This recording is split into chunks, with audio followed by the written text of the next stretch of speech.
Evil doesn't begin in chaos. It manufactures it with cold calculation.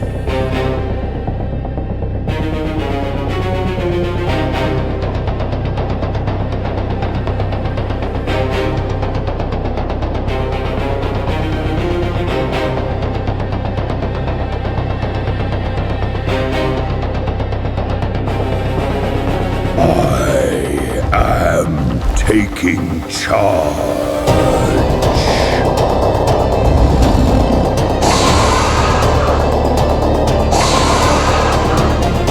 Take me to it now. Yes.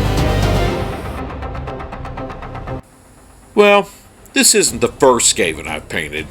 I mean, I worked on the Claw Lord and the Gnaw Beast a while back, along with Dorgan. But this is the first one where I really tried to push myself. I just didn't copy what others were doing. I branched out.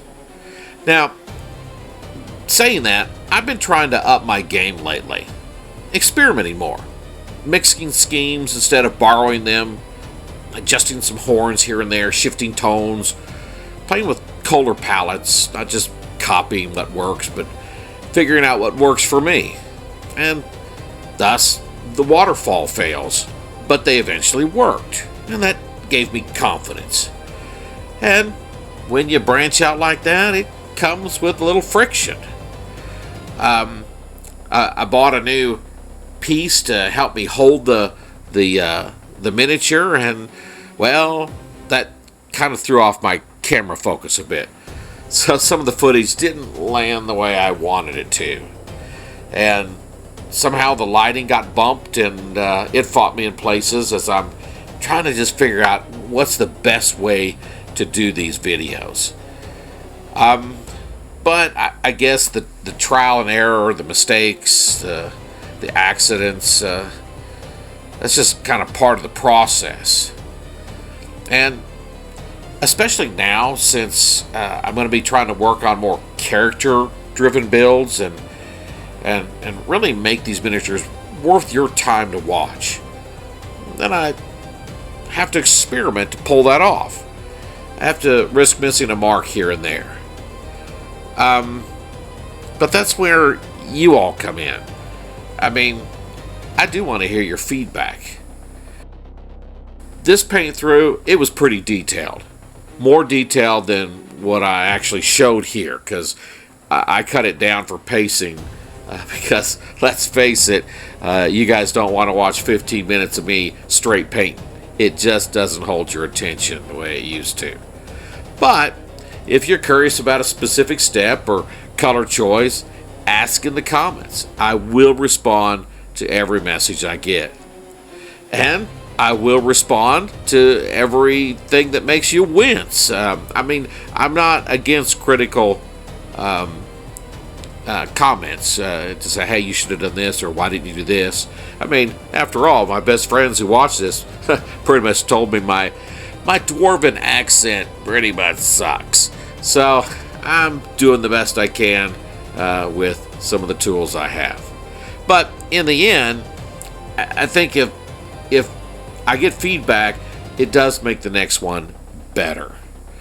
So I did wonder about this video being too long and cutting it down too short, and I thought, I've broken paint throughs into stages before. I did that with Dardoon and with the White Dwarf, and you all remember the shrine took a small eternity along with the brewery, but those were kind of natural stages in the build as opposed to a miniature. Just let me know what you think. Maybe that's the better approach if you guys want to see the more detailed without going into 20-minute or 3-hour videos. Or you might say, no, Todd, the tighter episodes like this, it keep things moving.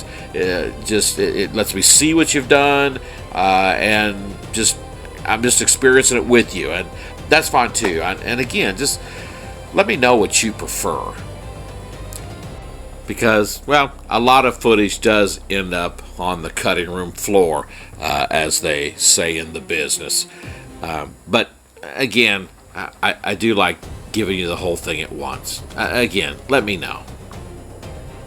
For now, I just want to step back and introduce you to a new character. This is Vraxxil the Seer. He is now a new challenge beneath the mountain.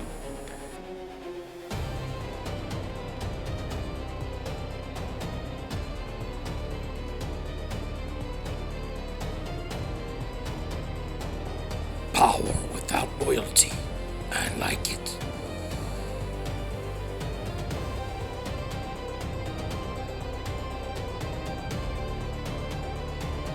Rumor has it that the great Dardoon has returned from the halls of the deep.